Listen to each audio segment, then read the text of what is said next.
Okay, it's Nick Dutch coming back at you on a nice, bright, sunny Thursday morning from the United Kingdom. Now, I'm just going back to what I used to do, and that's to talk about the issues of demons and essentially the control and use of them.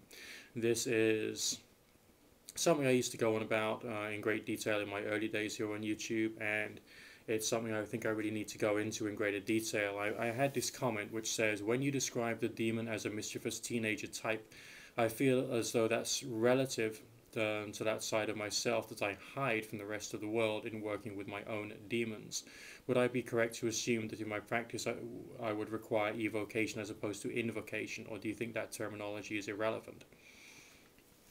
Well, the strange experiences that you generate as a result of playing around with all this weird stuff do give you a feeling that maybe, just maybe, there are different kinds of, for want of a better word, energy in the world.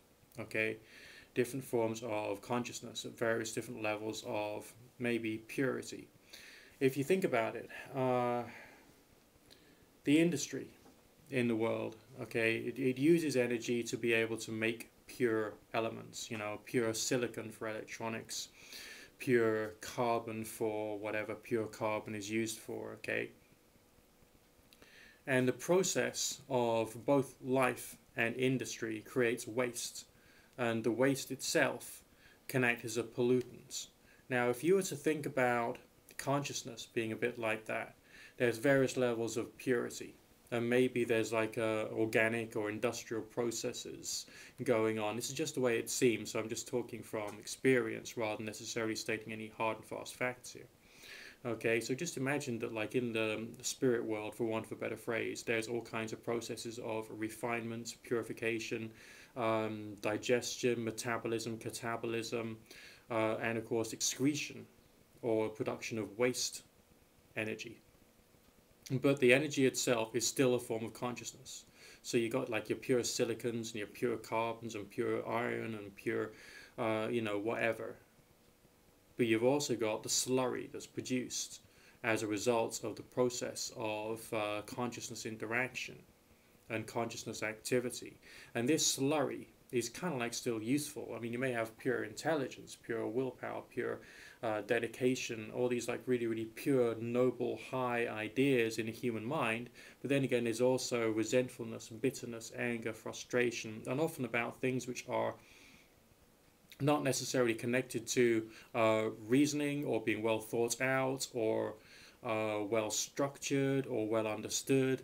I mean, prejudice, for example. We know that prejudice is totally irrational, completely and utterly irrational. But yet, humans have prejudices. All right, so that is a kind of demon energy in its own right because it's irrational, it's not pure, it's based up on bad experiences or having met the wrong kind of person or being in a position of misunderstanding when you come across a complex concept. And therefore it is impure. It is like slurry, it's like effluent or excrement, but it's still a form of consciousness inside yourself. Okay? So that's an analogy to your own consciousness, and I provided like an industrial and environmental analogy, okay? But imagine that consciousness, which I've described inside yourself, is on a bigger scale, all right?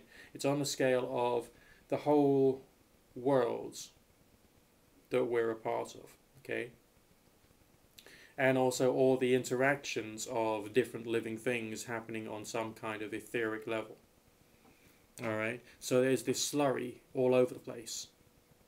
Okay, in various different forms of purity or impurity. And maybe if the aura is real, if psychic ability is real, which I personally think, is on the basis of experience, reality, okay, then maybe the individual, the human individual, can to a certain extent be influenced by it. And maybe it pushes the thoughts off whack, or maybe it, it affects the individual in one way or another. So what would the mentality be of an impure consciousness? Okay, how would that be? What would its personality be? I would say I just see these things in my mind's eye, I suppose, as some kind of like growling, snarling thing based upon maybe a desire to fight or a desire to be unpleasant or a desire to just be mischievous. but not necessarily mischievous in a positive way or a fun-loving way, but destruction for destruction's sake, harm for harm's sake, or bitterness just for the sake of enjoying and reveling in bitterness, not because there is a reason to be bitter. All right, and even if there was a reason to be bitter, it's not a well thought out reason to be bitter, if you get my drift. Okay, I'm describing poisonous thinking, and the the Dictionary Infernal Catalogue of Spirits, the Lexicon of Solomon's definition or explanation of different kinds of demon energy. Maybe they are, instead of pure noble thoughts, they are impure, unnoble thoughts. The spirit Floros is supposed to destroy the enemy of the magician by fire. Why would it want to bother? If it was a conscious, objective, rational thing, why would it want to destroy anything? What is it about this, the mentality of this entity, that makes it want to do these things? Right? What is it about this Djinn or Jinn type energy which wants to damage? So if you think about these things as like toxic waste, would you want to be affected by it? Probably not really. So if you are dealing with something which appears to be of that nature, you'd want to put up some kind of shield or barrier between yourself and it, as if you were someone putting on a protective radiation suit when going into Chernobyl to do some kind of, I don't know, engineering or cleaning up work or stuff, Or maybe someone putting on like protective gauntlets and protective masks if they're dealing with hazardous chemicals. Alright? Psychologically speaking, I think these things represent a form of toxicity. So from a psychological exercise point of view, what you're doing is you're making yourself like the holy, resolute, divine, glowing being, okay? And the thing which you are trying to control or influence is like the effluent, it's the toxic waste, radioactive, unpleasant, impure, and it wants to harm you. All right? That's why people, I think in the old days, people would use symbolically a special ceremonial garb, a special ceremonial hat, maybe a medallion on over the chest, and other little things which made them feel like they were protected and guarded. All right, and then of course you got the ceremonial weapons, which in my mind's eye is like using tongs when you're dealing with chemicals which are bad or things which are too hot or dangerous, in order to protect yourself. But the thing is, what are you trying to use this thing for and why? I've got some comments on this old video, and this video goes back ages now, probably about 4 years or more. And it says here, can I summon a demon that can get me a girlfriend or bring my love life back? Well, if you're trying to do something constructive, such as to repair something which is already sick, why would you use a force of sickness? Alright? So maybe that kind of energy is not right for the purposes of getting a girlfriend. Maybe it's right for the purposes of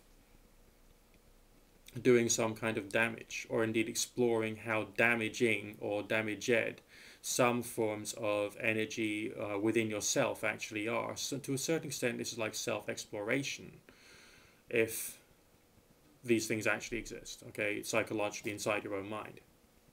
If they exist externally, then you're dealing with something which could have a more serious impact, hypothetically.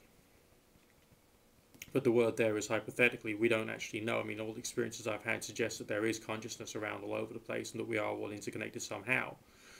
And so like these things are part of like the hive mind's own sickness. So maybe instead of controlling them, maybe you should be trying to heal them and send them healing energy in some respects, or trying to deal with their problems, because they are problem mentalities. Maybe it's just a few thoughts for you, okay, just so you can get a bit of perspective, okay. And some people here in the comment section here says they're controlling you. Well, that depends upon whether you do it right. If you already know about how to think, okay, you can fight off negative thoughts. If you got yourself a good spirituality that makes you strong inside yourself against things which are negative, then they can't control you because you make yourself strong. If you're looking after your body and your mind through good diet, nutrition, exercise, and sleep, then you'll be in a greater position of strength and sanity and clarity, so you'll be able to fight off any negativity. Alright? So there's ways and there's means, and I've had a few Christians who are commenting on this one particular video as well, and in some respects they have a point. In some respects they don't, because I think they're taking things from too much of a dogmatic point of view. But these people believe very strongly in one particular thing, that they have been saved in a certain way, that they've already got a cloak or a shield around them, that they are strong, they are holy, they are protected, which is a good thing. Alright? But I think that they're missing out on the fact that you're not dealing with an objective singular being called the devil, because I don't think there is one. Okay, there's levels of purity and there's levels of impurity, which is what Alphonse Louis Constant, namely Eliphas Levi and Transcendental Magic, mentioned. So this is like dealing with some form of negativity which occurs within the mind of the universe and is therefore part of, in inverted commas, God. So if you're dealing with these things and you're trying to, let's say, heal them or make one particular alleged spirit or apparent spirit well again, or to go back to the light, or to calm down and get perspective, you're actually helping to heal part of the universe. That's the way I see it. Okay, so that's just a few thoughts on the subject of something which is a little controversial for a lot of people. But I just thought I'd just put that your way just so that you can think about that. I mean, are these things purely psychological in the mind of the demonologist? There is a possibility that that is the case. But also there is a possibility on the basis of some expansion of understanding that you get as a result of having, like, let's say, sharing dreams with people, astral projection, that kind of thing, even some prophetic experiences that show you that maybe time and space and location and all the rest of it is not quite so rigid. So maybe dealing with demons is a way of just doing healing for the whole world. Or maybe it's someone else's problem that's just like come detached from them. I sort of like imagine sometimes that maybe a person who's got like issues of resentfulness or sexual issues or whatever, or, you know, anger problems. Maybe they've got like, you know, they're perfectly healthy in themselves. They've got these like little blobs of like darkness in their aura. Sometimes they sort of like bud off and they float around until they sort of like, you know, connect with somebody else and pass on a aspect of that sickness onto them.